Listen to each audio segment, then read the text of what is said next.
بسم اللہ الرحمن الرحیم۔ السلام علیکم۔ پروگرام اختلاف رائے کے ساتھ میں افتخار کاظمی۔ کیا اگلی گرفتاری حامد میر کی ہونے والی ہے اور D G I S P R کی وہ غلطی جو ان پر بھاری پڑ گئی؟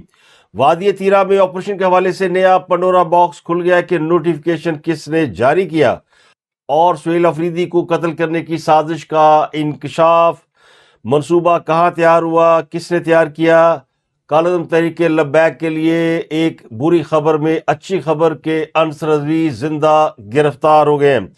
پاکستان ورلڈ کپ کھیلے گئے، یعنی فیصلہ آج ہوگا اور سب پھڑے جان گے۔ کئی وکیلوں نے بھاگ کر ضمانت کرا لی ہے۔ اس کے علاوہ ایک معروف کرکٹر، لیجنڈ کرکٹر کا بیٹا ایک اہم مقدمے میں گرفتار ہے۔ پروگرام کا آغاز ایک شعر سے کرتے ہیں۔ نیچا دی شنائی کولوں فیض کسے نہ پایا، کک کرتے انگور چڑھایا ہر گچھا زخمایا۔ اس شعر کا آپ ترجمہ خود کر سکتے ہیں۔ میں بات کر رہا ہوں 2-3 روز قبل طاقتور حلقوں نے ایک پریس بریفنگ دی، کچھ صحافیوں کو بلایا۔ اس میں وہ صحافی بلا لیے جو ان کے ہم خیال نہیں تھے، یعنی اینٹی اسٹیبلشمنٹ کے لوگ۔ اس سے پہلے پرو اسٹیبلشمنٹ کے لوگوں کو بلایا جاتا تھا، تو شاید یہ شکوہ کہیں کیا گیا، کہیں ایڈریس کیا گیا، یا یہ سمجھا گیا، ریاست نے کہیں سوچا، کہیں ان کے ذہن میں یہ بات آئی کہ کچھ ایسے بھی لوگ ہیں جو اسٹیبلشمنٹ کے کانسیپٹ کو نہیں سمجھتے، ان سے بلا کر ان کو بات کی جائے، ان کی سنی جائے، ان کو سنائی جائے، کانسیپٹ کلیئر کیے جائیں تاکہ چیزیں جو ہے وہ صحیح طریقے سے چلیں۔ کچھ لوگوں کو یہ شکوہ ہے کہ وہ عمران خان کے کیمپ کا حصہ ہے، اس لیے اسٹیبلشمنٹ انہیں لفٹ نہیں کراتی، تو اسٹیبلشمنٹ نے وہ بیریئر بھی توڑ دیا۔ اب اس کو کچھ لوگوں نے اپنے ہی رنگ میں پیش کیا ہے۔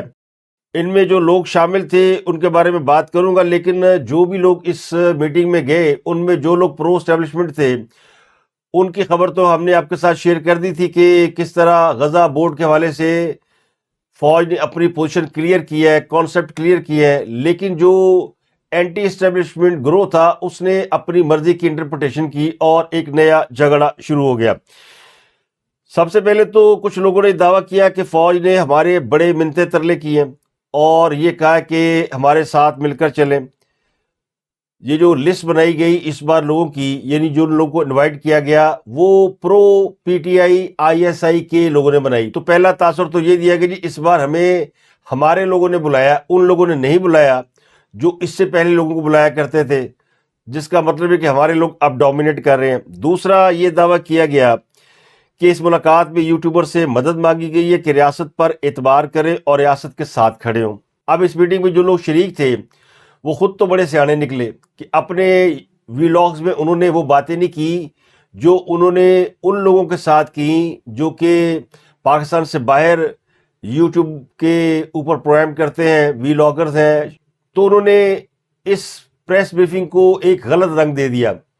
اب اس سے کئی تنازعات کھڑے ہو گئے، تو اس لیے میں نے کہا کہ D G I S P R کی ایک ایسی غلطی جو ان پر بھاری پڑ سکتی ہے وہ یہ تھی کہ انہوں نے ایسے لوگوں کو بلایا جن کا ظرف اس قابل نہیں کہ وہ بیٹھ کے معاملات کو سمجھتے اور اس کی صحیح عکاسی کرتے۔ آپ کو جو سوال پوچھنا تھا آپ وہاں پوچھ سکتے تھے، اور جو جواب آپ کو تسلی بخش نہ لگتا اس کے اوپر آپ کاؤنٹر کویشچن کر سکتے تھے، لیکن اپنی مرضی کے بیانیے کو لے کر فوج کے اوپر مدعا ڈالنا بالکل ہی غلط تھا۔ پہلا مدعا یہ ڈالا گیا کہ یہ جو غزہ بورڈ میں شمولیت ہے یہ فوج کی مرضی سے نہیں ہوئی، یہ حکومت کا فیصلہ ہے۔ تو تاثر یہ دیا گیا کہ فوج نے ہاتھ اٹھا لیا، جو کچھ کیا ہے وہ حکومت نے کیا۔ اچھا، حکومت نے بھی اس کے اوپر نہ نہیں کی، بلکہ اگلے روز یہ کہہ دیا کہ ہاں ہم نے کیبنٹ سے منظوری لے لی تھی، ہم نے اس سے بات کی تھی۔ تو فوج کے اس نیریٹو کا مقصد یہ تھا کہ فوج یہ بتائے کہ وہ حکومت پاکستان کے تابع ہے، کسی اور کے تابع نہیں۔ اور دوسرا، غزہ امن بورڈ میں شمولیت کو اسرائیل سے معاہدے کی شکل دی گئی۔ یہ اسرائیل نواز ہے اور یہ پہلے سے اسرائیل کے ساتھ تعلقات بنانا چاہتے تھے۔ تو آئی ایس پی آر صحافیوں کو اس لیے بلاتا ہے کہ ان سے جو بات چیت ہو اس کو صحافی ٹھیک رپورٹ کریں، لیکن ان لوگوں کی گفتگو سے تاثر دیا گیا کہ فوج نے سارا ملبہ حکومت پر ڈال دیا۔ ان میں سے کسی یوٹیوبر نے نہیں بتایا کہ کس طرح فوج نے عمران خان کے حوالے سے کھل کر بتایا کہ اب سسٹم میں ان کی کوئی گنجائش نہیں ہے، بات معافی سے آگے نکل گئی ہے۔ اس کا یہ ذکر نہیں کریں گے، اور یہ اس کا بھی ذکر نہیں کریں گے فوج حکومت کے تابع ہے۔ تو پرو پی ٹی آئی یوٹیوبرز اور وی لاگر نے طاقتور حلقوں کی بریفنگ کو جس طرح منفی انداز میں پیش کیا ہے، اس سے بہت سارا رائتا پھیل گیا اور یہ رائتا وادی تیرا آپریشن تک پہنچ گیا۔ اس میں حامد میر صاحب بھی موجود تھے، انہوں نے ایک ویلاگ کر دیا۔ تو اب سوال یہ کہ کیا اگلی گرفتاری حامد میر صاحب کی ہوگی؟ ان کی خواہش تو یہی ہے، مگر سوال یہ کہ وہ کیوں گرفتار ہوں گے؟ انہیں کسی نے کیا گرفتاری کی دھمکی دی ہے، کوئی وارننگ دی ہے؟ ایسا بھی نہیں ہے، لیکن وہ خود یہ کہہ رہے کہ آؤ مجھے گرفتار کر لو۔ تو وہ کیوں گرفتار ہونا چاہتے ہیں؟ کیا انہوں نے کوئی غلط کام کیا جس کی بنیاد پر وہ اپنی گرفتاری کا امکان ظاہر کر رہے ہیں یا وہ آفر کر رہے ہیں؟ جب آپ غزہ پیس بورڈ جو کہ ایک انٹرنیشنل فراڈ ہے، آپ اس میں شامل ہو جائیں اور پھر آپ کہیں کہ جی اب اس پر بھی جو تنقید کرنے والے لوگ ہیں وہ غیر ضروری شور و غل کر رہے ہیں اور وہ ملک و قوم کے خیر خواہ نہیں ہیں، تو پھر ہمیں جواب تو دینا نا آپ کو۔ یہ جب میں اس طرح کی تاریخی باتیں کرتا ہوں تو پاکستان میں، خاص طور پہ لاہور میں، جس کو پاکستان کا دل کہا جاتا ہے، وہاں پہ کچھ ایسے دانشور ہیں جو کہ اس حکومت کے بہت قریب ہیں۔ وہ کہتے ہیں جناب یہ بہت ہی جو ہے نا امن دشمن آدمی ہے حامد میر۔ کیوں امن دشمن ہے؟ یہ 23 مارچ 1940 کی قرارداد کی بات کرتا ہے۔ کیوں امن دشمن ہے؟ جی یہ جو ہے وہ قائد اعظم نے جو ٹرومین کو خط لکھا تھا، یہ اس کی بات کرتا ہے۔ تو بھائی اگر آپ ہمیں امن دشمن سمجھتے ہیں، ہمیں ملک دشمن سمجھتے ہیں، تو یہ جو میں ابھی باتیں کر رہا ہوں، تو اگر یہ پاکستان کے قانون کے خلاف ہے تو مقدمہ قائم کر کے گرفتار کریں نا مجھے۔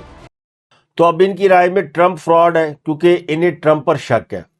تو شک کی وجہ کیا ہے؟ کیا شک کی وجہ ہے کہ ٹرمپ نے عمران خان کو رہا نہیں کیا؟ پی ٹی آئی والوں کے نزدیک ٹرمپ ناقابل اعتبار شخص ہے، فراڈ ہے، دھوکہ ہے۔ اب یہی بات اگر حامد میر کہے گا تو کیا لوگ ان کو ان کے کیمپ کا حصہ نہیں سمجھے گا؟ حامد میر صاحب کے پاس اگر کوئی دلیل ہے کہ ٹرمپ کا یہ غزہ امن بورڈ والا معاملہ فراڈ ہے تو انہیں وہ دلیل دینی چاہیے۔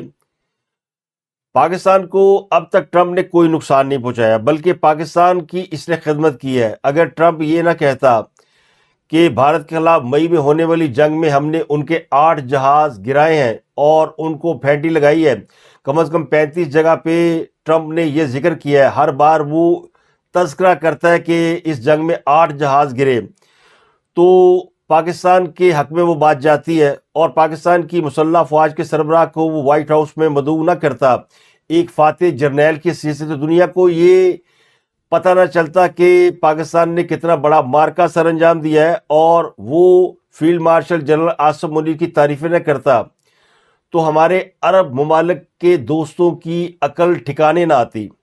ٹرمپ نے آپ کو اٹھا کر عرب ممالک کے برابر بٹھا دیا، پہلے عرب لیگ کا حصہ بنایا، ورنہ اس سے پہلے عرب ممالک امریکہ یا کسی اور ملک سے جب بات کرتے تھے تو پاکستان اس میں شامل نہیں ہوتا تھا۔ امریکہ براہ راست سعودی عرب یا یو اے سے یا قطر سے بات کرتا تھا، کیونکہ امریکہ چودھری ہے اور سعودی عرب بڑا تھانے دار، یو اے چھوٹا تھانے دار اور قطر خود کو محرر سمجھتا ہے۔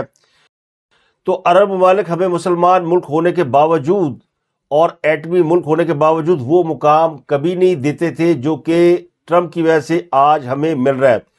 اسی وجہ سے انہیں اب ہم سے دفاعی معاہدے کرنا پڑ رہے ہیں۔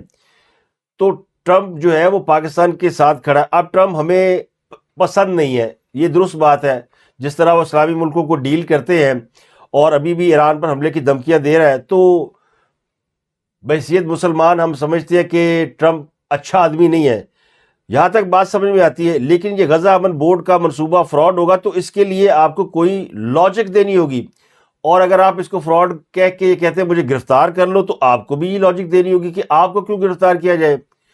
کیا حامد میر صاحب فرمائشی گرفتاری دینا چاہتے ہیں؟ کیا ایمان مزاری کی گرفتاری کے دکھ میں گرفتاری دینا چاہتے ہیں؟ اور وہ سمجھتے ہیں کہ صرف تنقید کرنے کی بنیاد پر انہیں گرفتار کر لیا جائے گا، تو پاکستان میں جس قسم کی وہ شکل پینٹ کرنا چاہتے ہیں وہ ہے نہیں۔ اگر وہ سمجھتے ہیں کہ ان کو آزادی اظہار کی اجازت نہیں ہے تو وہ ایک بڑا پروگرام جیو ٹی وی کے اوپر کرتے ہیں۔ اسی وی لاگ میں انہوں نے لاہور کے کچھ صحافیوں کو برا بلا بھی کہنا شروع کر دیا جو دراصل ان کے ایکشن پر اعتراض کرتے ہیں، اور میر صاحب 9 اچھی باتیں کرتے ہیں